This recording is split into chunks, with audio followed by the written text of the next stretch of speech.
Olá, sejam todos muito bem-vindos. Nas últimas semanas, milhares de agricultores e também pescadores bloquearam rodovias e aeroportos, formando comboios em todas as cidades da Holanda. Tudo porque a agenda globalista começou a ser implantada e as medidas ambientalistas impostas pelo atual governo podem extinguir até 30% das fazendas do país. As novas restrições do uso de nitrogênio em fertilizantes e emissões de nitrogênio da agricultura animal e a proibição de tratores e máquinas movidas a diesel podem forçar os agricultores a renunciar às suas terras e abater o gado para cumprir as metas estabelecidas pelo primeiro-ministro Mark Rutte, colocando em risco seus meios de subsistência. No dia 5 de julho, durante os protestos que iniciaram de forma pacífica, inspirado nos protestos dos caminhoneiros do Canadá, policiais dispararam tiros contra os agricultores. Um claro abuso de poder do Estado contra uma população desarmada, que causou ainda mais revolta e atos de violência. A polícia holandesa já foi considerada uma das mais violentas da Europa durante o lockdown, reprimindo de forma pesada o seu povo. Os agricultores, acuados com as novas leis e pressionados pela polícia, se reuniram do lado de fora da casa da ministra da Política de Nitrogênio, Christiane van der Wal, por 3 vezes em uma semana. Sem serem ouvidos, eles acabaram jogando um caminhão de esterco na porta da ministra. O governo teria decidido atingir um corte de 50% nas emissões até 2030, uma meta que tem que ser colocada em prática imediatamente, caso contrário não será atingida. Isso significa fechar os meios de subsistência de milhares de pessoas, eliminando drasticamente a única fonte de renda de famílias inteiras, sem contar a falta de produtos alimentícios. A mensagem do governo é clara: aqueles que não podem se adaptar e não querem se adaptar às novas regras devem encontrar uma outra maneira de ganhar dinheiro. Não é difícil prever que as coisas não vão evoluir para melhor. Isso porque os governos já estão com seus planos do Great Reset em andamento, por isso eles se tornaram extremamente inflexíveis e violentos com a população. Além do braço de ferro entre os agricultores e a agenda Green, temos também a guerra entre a Rússia e a Ucrânia e as secas severas no hemisfério norte que põem em risco a alimentação mundial. Um combo perigoso e explosivo. Existe um sério risco de que haja um bloqueio total da distribuição de alimentos e que as prateleiras fiquem vazias em breve, e não apenas no norte da Europa. Na França e na Bélgica está faltando óleo de girassol nas prateleiras dos supermercados, isso porque 50% das exportações mundiais vem da Ucrânia.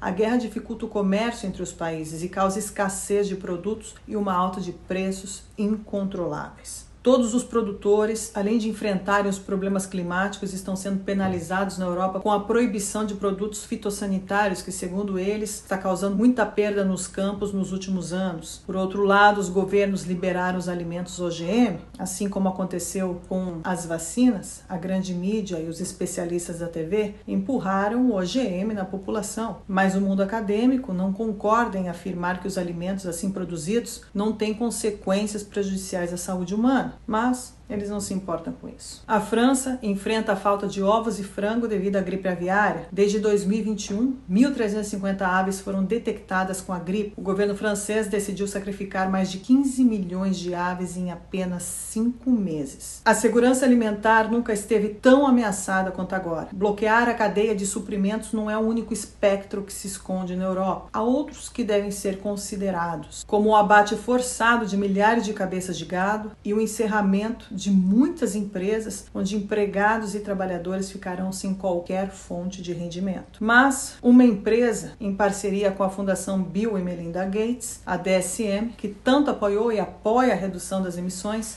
vem com a solução para os problemas. A empresa é hoje um dos maiores investidores de carne sintética, o prato principal do menu do restaurante de Bill Gates para o povo. A carne sintética é uma outra ideia engenhosa para convencer os mais extremistas ativistas dos direitos dos animais de que essa é a única maneira de parar o estresse animal associado ao treinamento e posterior abate. Mas vamos esquecer as carnes verdadeiras dos animais, porque o sintético, em geral, seja a carne, OGM ou bebida, nasceu para serem protegidos por patentes e não para serem cultivados ou produzidos em casa, não é mesmo? Para o povo, resta os insetos, que vem sendo exaltado há alguns anos pelas garotas propaganda Angelina Jolie e Nicole Kidman. Mulheres lindas, atraentes e capazes de manipular mentes. Just a little side note. 2 billion people in the world eat bugs, and I'm one of them. Because here we go. Have some mealworms. I'm telling you, I'd win Survivor. That is a fruity taste. I'd recommend it. Here we have. Oh, crickets. Oh, nothing. Oh, awesome. I first had them when I was first in country. Crickets. You start with crickets. Yeah. Crickets in a beer, and then you kind of, move up to tarantulas. Stay away. Should we do one of these? Scorpion. Dinner. Dinner ready. You want to share a spider? Hot? Yeah? It's gross with flavor, so can I make one without flavor? Enquanto isso, Bill Gates compra terras como se não houvesse amanhã e torna-se um dos maiores proprietários de terra nos Estados Unidos, enquanto, por outro lado, as empresas de alimentos nos Estados Unidos continuam a queimar, exterminando milhares, se não milhões de galinhas e ovos. Tudo isso sob o silêncio ensurdecedor da grande mídia. Pandemias, apagões, racionamento, crise alimentar, nada disso é uma coincidência. E não é uma questão de terrorismo, mas é essencialmente uma questão de literalmente dizer o que vai acontecer. Gates é uma parte ativa do Fórum Econômico Mundial de Davos e ele mostrou que apoia as políticas ultraglobalistas de Klaus Schwab. Segundo eles, em 2030 você não terá nada, mas será feliz. Os agricultores e qualquer pessoa em sã consciência que use um mínimo de raciocínio não iria aceitar em abater todo o seu gado, cometendo suicídio em seus negócios, sacrificando além de si mesmo toda a classe trabalhadora. Os governos progressistas que rezam a cartilha globalista não querem somente abater e sacrificar o gado e todos os meios de subsistência. Eles querem abater e sacrificar os povos. Os agricultores que estão protestando ao redor do mundo chegaram à conclusão que é agora ou nunca. E eles têm toda a razão.